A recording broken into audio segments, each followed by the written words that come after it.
Hello and welcome to the Common Weal Policy Podcast. I'm Craig DL, I'm the Head of Policy and Research at Common Weal, and my guest this week is Dr. Sarah Kyambi, Director of a new think tank in Scotland, Migration Policy Scotland. The think tank's aim is to fill the need for greater policy capacity on migration in Scotland, particularly out with the areas of asylum and refugee migration.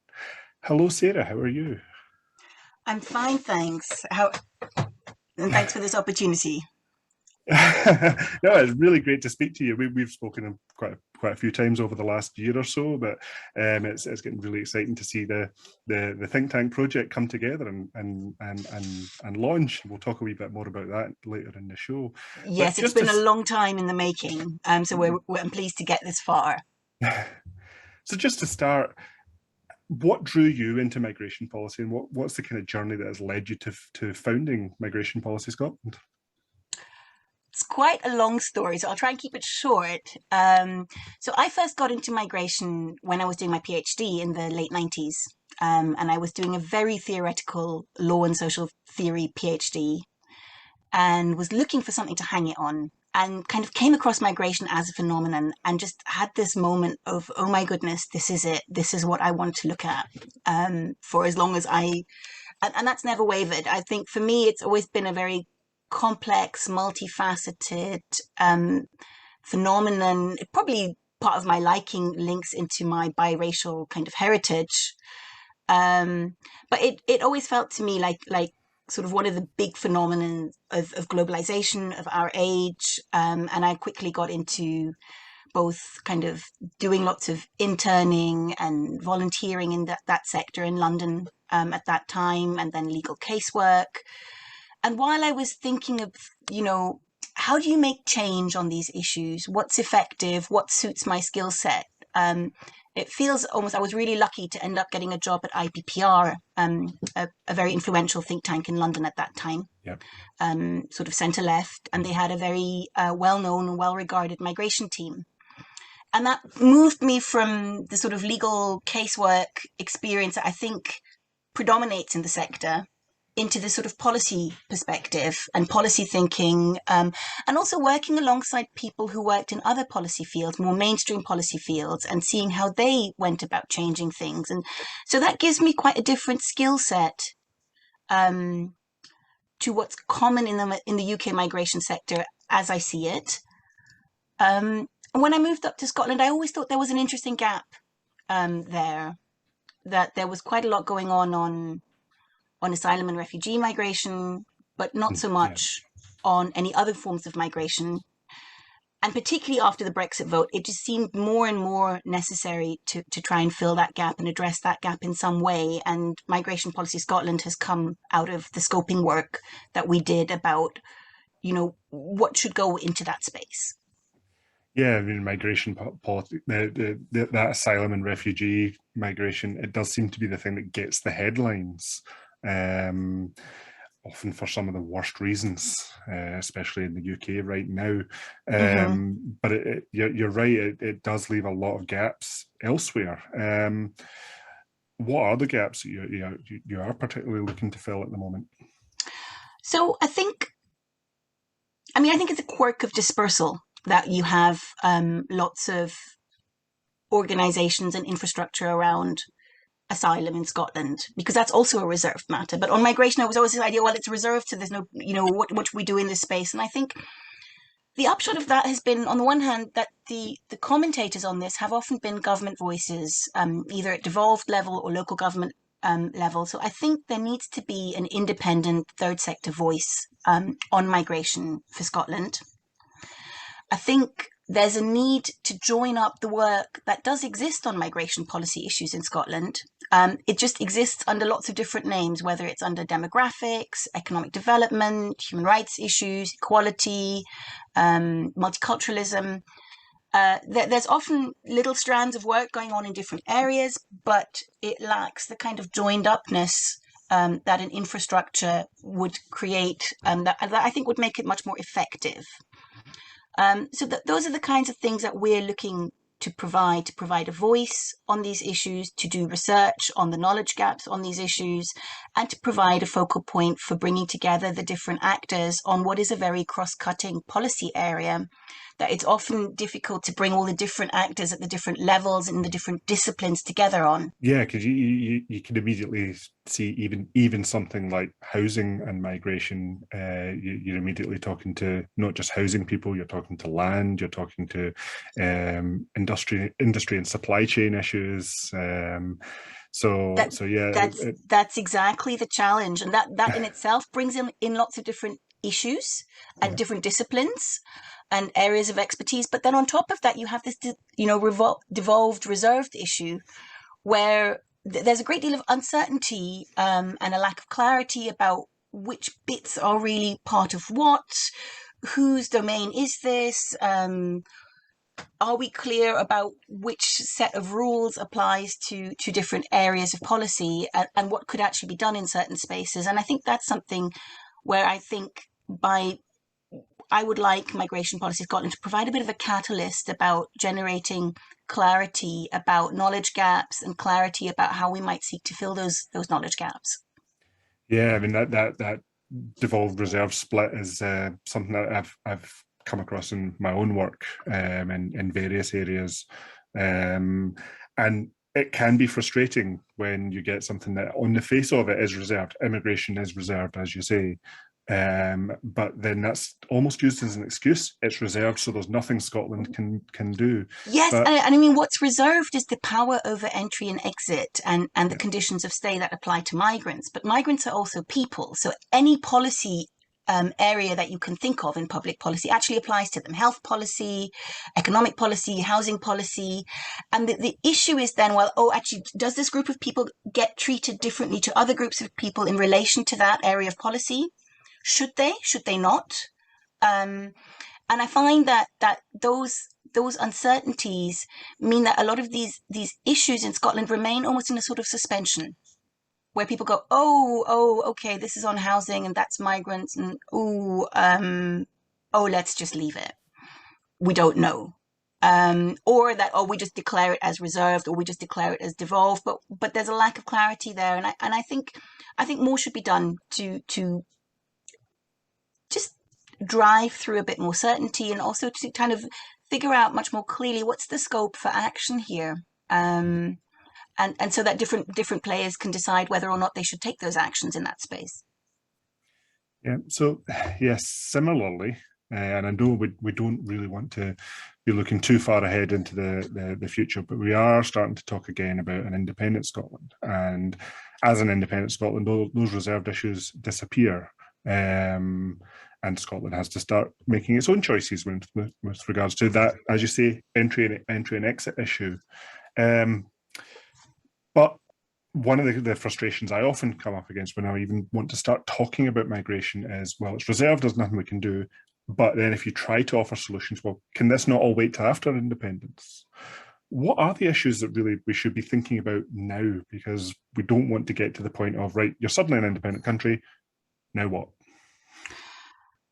I think in a way, those feel to be almost like two issues. I think on the one hand, there is what else can be done under the current settlement. And I think there is a tendency to collapse in the way that you've just described, to collapse doing something on immigration into the constitutional issues. And I think that's quite unhelpful. And I think there is quite a lot of substantive issues that one could be thinking about doing various bits of work on. And that's not always, even when you're talking about regionalized immigration system, that's not always talking about powers. It can be talking about roles. It can be talking about the ways in which the concerns of different regions are kind of baked into a centralized system. And I think while maybe the current debate on devolved immigration policy, which is that kind of collapsing, while that might not be going anywhere, I think what we have seen is more roles for representation of Scottish issues within that. So there's now a Scottish representative on the Migration Advisory Committee. There are, following on from the work of the Scottish Government's expert advisory group on migration and population, there's sort of seems to be some acceptance that there's a need for sort of rural pilot schemes to look into the role that migration plays in rural areas, and so I think there's that issue, and then there's the whole substantive issues around, for instance, thinking again about what migrant integration really involves in Scotland, where you've had such a change to the mix of migrant groups, where I think we really should be thinking much harder about what migrant integration means in rural areas, where we have a history in the UK of almost associating migration with something urban. And we know that in the last 20 years that linkage has dissolved to some extent. And I think policy thinking is way behind on thinking, actually, is this different in a rural setting? And what are the differences? And what does that actually mean for policymakers, for instance? Similarly, on population and the role that migration should play there, and what we can do to retain people, how migrants make their decisions. I think there's a lot of substantive issues that can and should be thought about. And then if we look ahead to if you are looking ahead to the question of independence, I think the question that seems most urgent to me in relation to an independent Scotland is realising that to some degree the very positive consensus we have on migration in Scotland is to some degree linked to the fact that there are no powers over migration.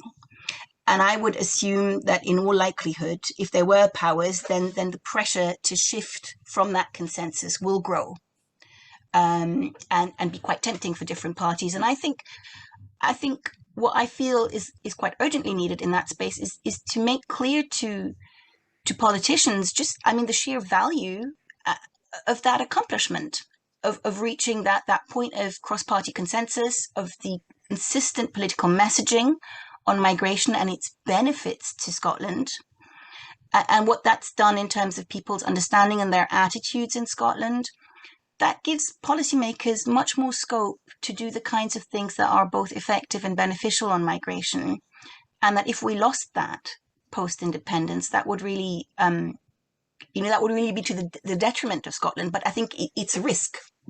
So I would say that, in relation to that would be my primary kind of focus for MPS, would be how can we ensure that politicians and other public figures realise the value of actually what's been achieved in Scotland on these issues, and the value of retaining that. Because I think once you start tacking into flirting with the shorter term gains that you can get by pandering to these sort of touchstone issues that migration can release, I find centre parties very quickly run out of rope.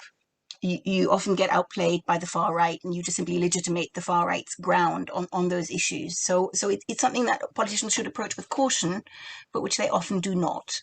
So picking up on the point you've made there about starting to broaden the policy discussions in Scotland, we have seen just in the wake of the last election, Angus Robertson appointed as the Cabinet Secretary for Migration, and he's released intentions to start looking at things like New Scots strategy and cities of refuge, that we haven't really seen much about what these policies mean yet, or at least I haven't. Have you heard anything more, or do you know anything about what's going into these?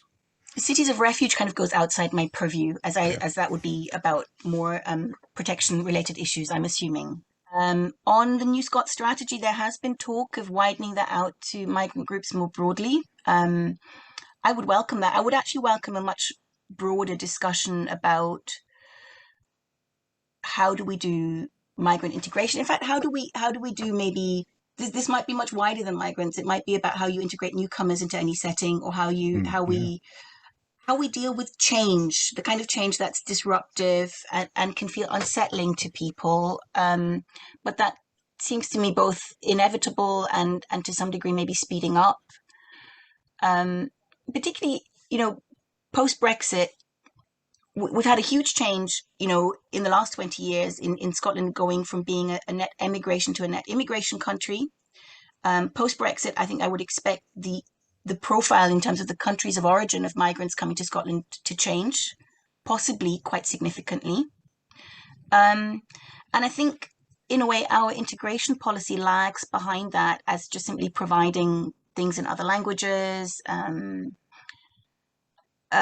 link workers from certain communities. And I think with this widening kind of super diversity of migrants, maybe we should be thinking afresh about things like migrants hubs, or even just local hubs where people in communities go to talk about accessing services and support in a much more integrated way than we do at present.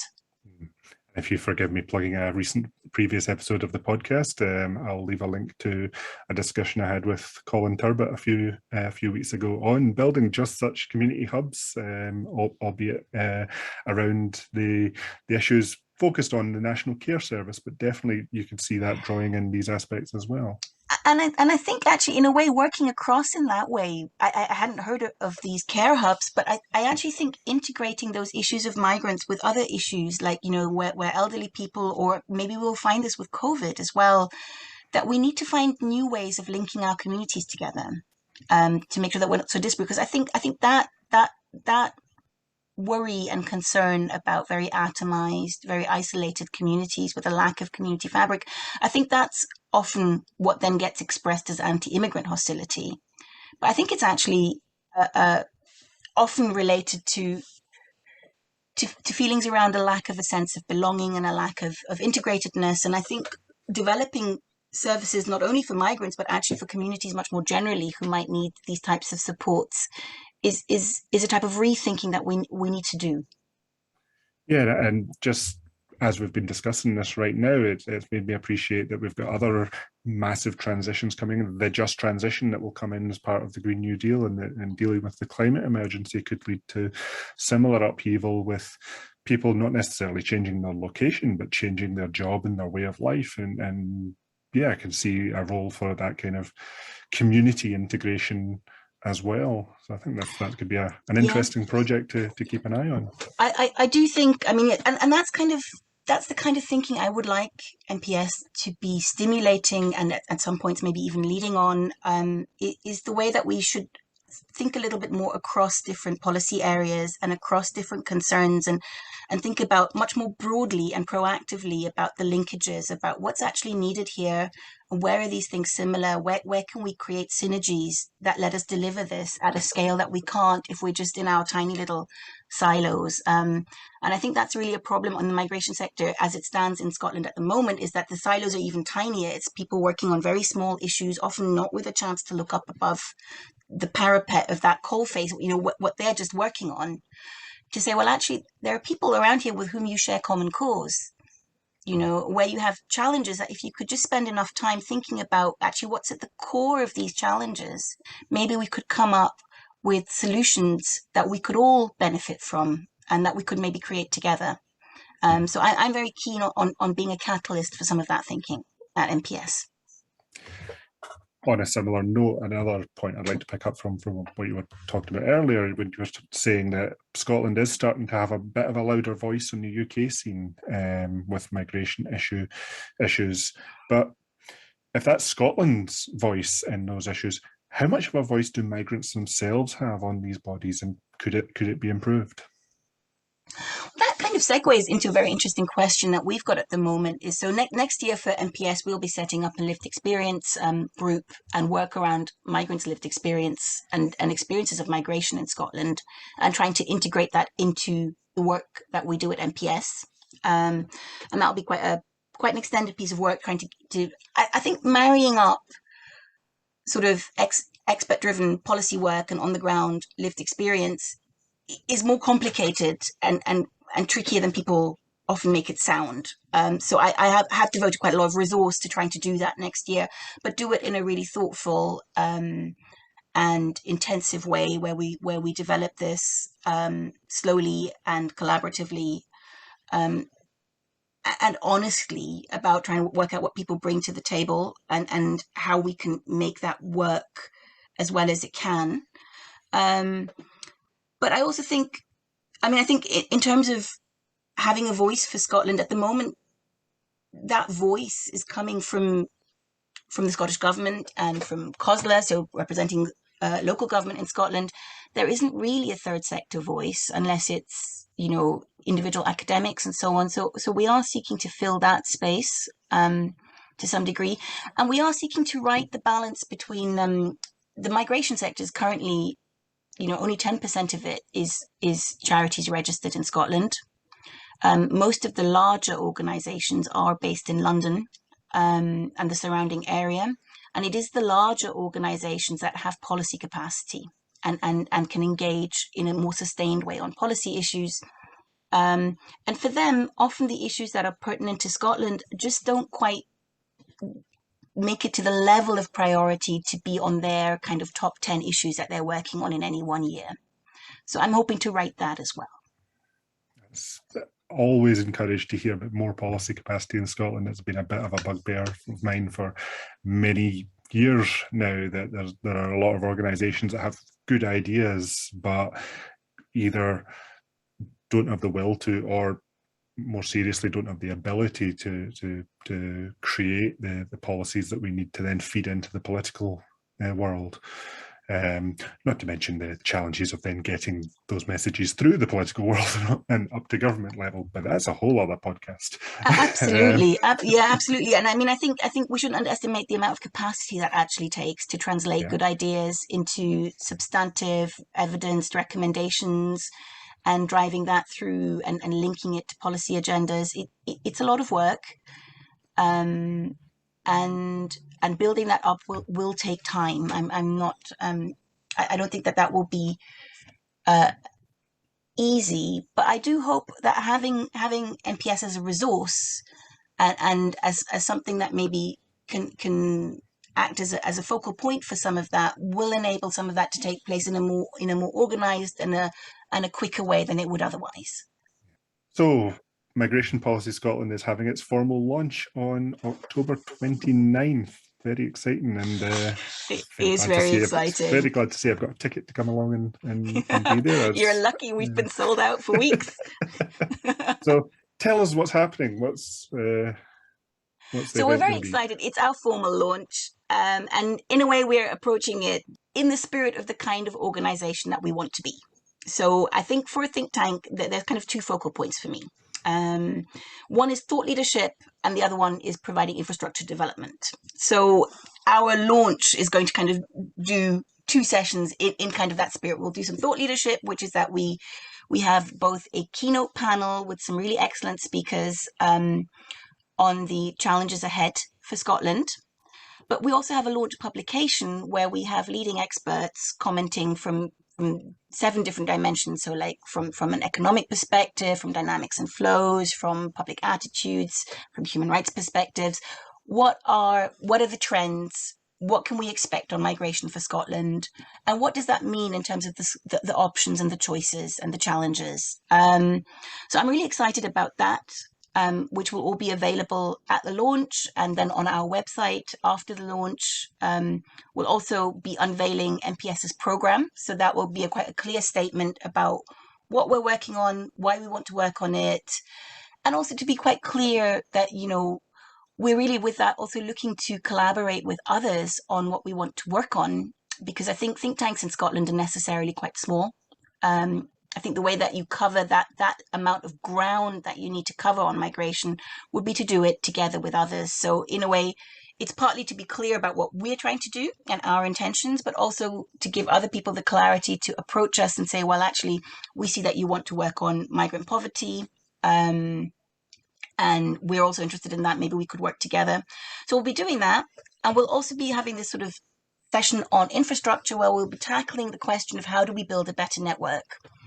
So next year, we want to build a platform on migration for Scotland, sort of that brings together everybody who's working on these issues and migration relation issues in Scotland. But at our launch, I want to have conversations with everybody who comes, and we've got a very diverse audience. But how do we do that? Should it be single issue focused? Should it be broad brush, online, offline? Should we be looking to bring people together across Scotland geographically, or should we be more focused? And I think there's different pros and cons and different challenges. And I think there's quite a lot of organizations that have a lot of experience of having done that before. So I'd like to know that. And I'd also really like to know well, actually, what can we do in that space that's genuinely valuable and useful to the existing organizations? Because I don't want to say, oh, well, here's a platform, and then it's built in such a way that nobody really can use that very effectively. I think I'd count that as a fail. So we're kind of starting as we mean to go on with those two conversations. So after that, you've given us a couple of hints with a project and lived experience next year. But after the launch, what is the next project for Migration Policy Scotland? If you're allowed to leak anything from this programme, you'll be unveiling. It's not top secret, shall we say. But yes, I mean, I've mentioned the platform on migration, I've mentioned the lived experience panel, and certainly if you're a migrant working on migration issues in Scotland, you're interested, please do get in touch with us about that.